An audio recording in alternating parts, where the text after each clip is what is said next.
Hi guys! Welcome back to Glamorous Prince YouTube channel. So today's vlog, tayo po ay mag-blend ng gamot sa acid reflux. So merong laging sinisikmura at laging nahihilo kasi nga tumataas yung acid sa ating katawan, yung mga acidic dyan. So ito na po ang tamang gamot, hindi natin kailangan gumastos ng malaki. So ang kailangan lang po natin ay malunggay leaves, and of course, samahan po natin ng dahon ng bayabas or guava. So ito po ang perfect combination para sa ating acid reflux. Kasi ang ating bituka kapag tayo ay mayroong acid reflux, mayroong mga sugat-sugat siya. So alam naman natin na ang dahon ng bayabas ay ginagamit sa mga sugat, pinapanlanggas. And then ito naman, so effective siyang gamot kasi siya ay mayaman sa protina. So, yun ang ating gagamitin ng mga sangkap para sa ating i-blend na gamot. So, ganito lamang po yung mga pamamaraan. So, atin po ilagay sa blender ang kalbos ng bayabas. So, atin pong inuhin para madali siya na-blend. And of course, ilahin natin yung bayabas kasi medyo malaki yung so, ito po ay sinugasan ko na para walang mga alikabok o mga tubig. Then ito po ang isunod natin yung dahon ng malunggay. So ganito lang.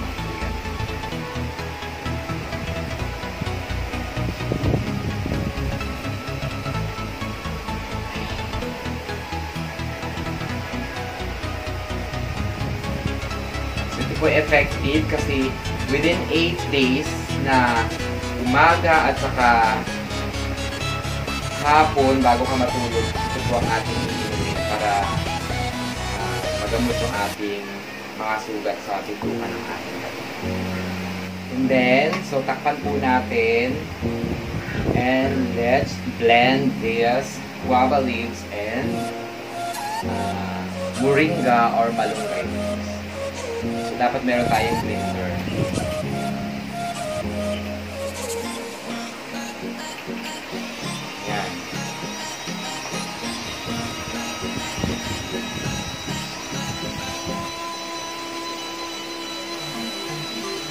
So, dapat guys, meron siyang tubig para madaling ma-blend yung ating moringa at guava leaves.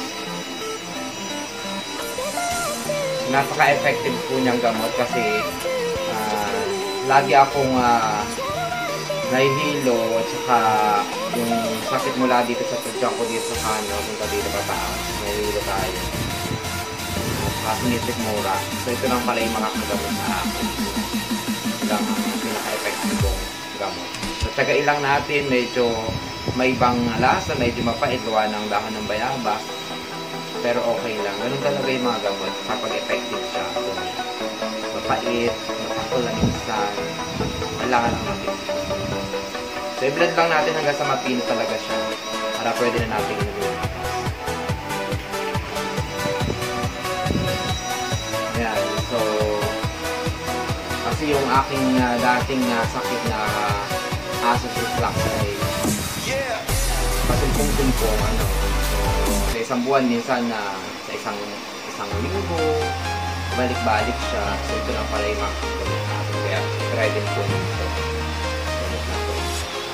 Wala kayo ibang gagastusin, tubig lamang na konti at saka nasa bakuran lang natin pala yung dahon ng bayabas at dahon lang ng malunggay.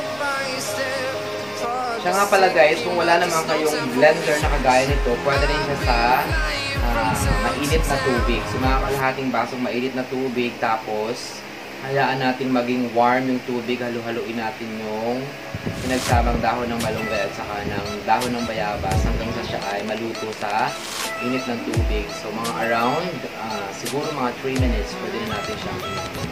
Kung wala talaga kayong blender. Pero mas maganda may blender kayo para malik siya. So ayan guys, na pino na natin. So pwede na nating ilagay sa baso at pwede na nating inumin ang dahon ng bayabas kasama ng dahon ng malunggay na mayaman sa antibiotic. So inumin natin every morning yung hindi pa tayo nag-aalmusal, wala pang laman ng tiyan. At bago matulog sa gabi. So twice a day, so for 8 days, gagaling na ating acid reflux at hindi na paulit.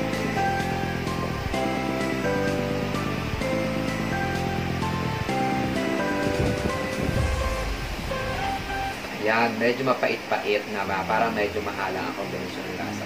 Pero ganoon lang talaga guys, kailangan natin tiisin kung gusto natin kumain. Thank you for watching.